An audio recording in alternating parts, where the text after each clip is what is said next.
কখনো সম্ভব ছিল না ভাই।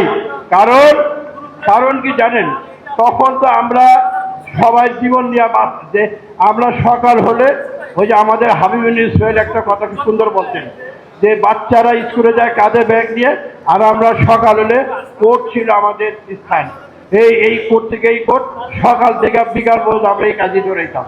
তারপরে জেল জরিমানা সবই ছিল, আমাদের পারিবারিক জীবন কি জিনিস সেটা ছিল না রে ভাই। তাই ফেসিবাদ পতন হয়েছে বিদায় আমাদের সম্ভব হয়েছে ঢাকা কলেজের একটি রিইউনিয়ন কমিটি করে আমরা প্রাক্তন ছাত্ররা একসাথে হওয়ার জন্য। কারণ ফেসিবাদের সময় কেউ সাহস করে যারা চাকরি করেন, যারা বিভিন্ন কর্মসূচিতে কেউ আসতে পারতেন না, সম্ভব ছিল না।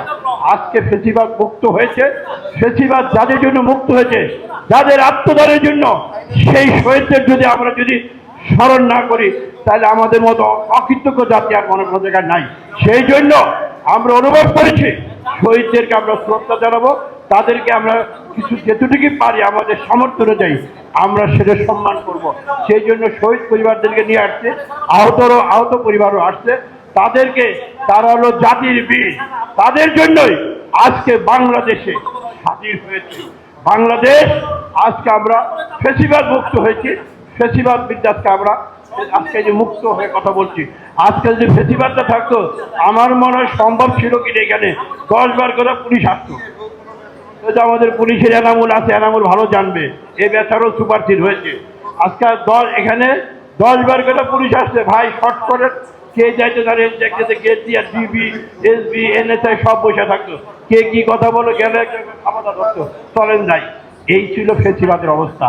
তাই আজকে আমরা অনুভব করেছি এই পরিবারগুলোকে আমরা সম্মান জানাবো। তারা হলো জাতির বীর, তাদের হলো সূর্য সন্তান, তাদের জন্য আজকে আমরা ফেসিবাদ মুক্ত হয়েছে। তাই সম্মানিত নেতৃবৃন্দ, আজকে আপনারা যারা ঢাকা কলেজের ভাইরা এখানে আসছেন, সবার প্রতি উদারতা হবেন।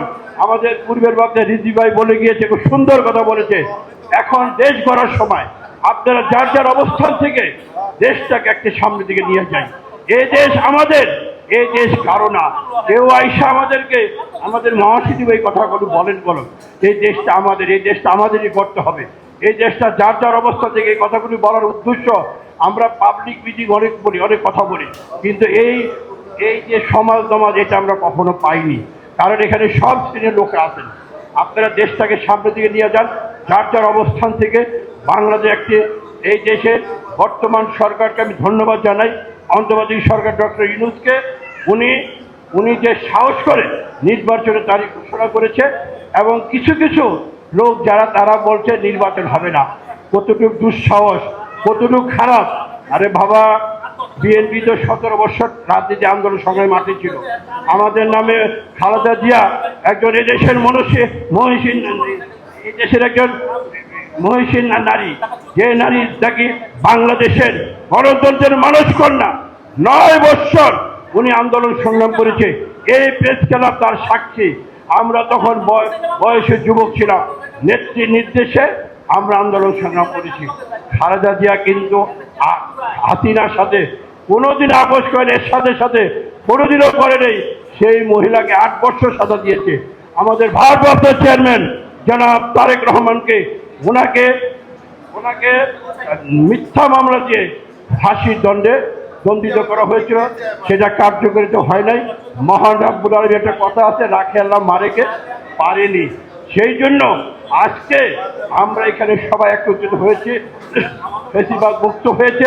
আমরা আগামীতে ঐক্যবদ্ধভাবে সব কিছু মিলে এই সমস্ত যারা নির্বাচন বিরুদ্ধে কথা বলে তাদের বিরুদ্ধে আমাদের রুখতে হবে যার যার অবস্থান থেকে।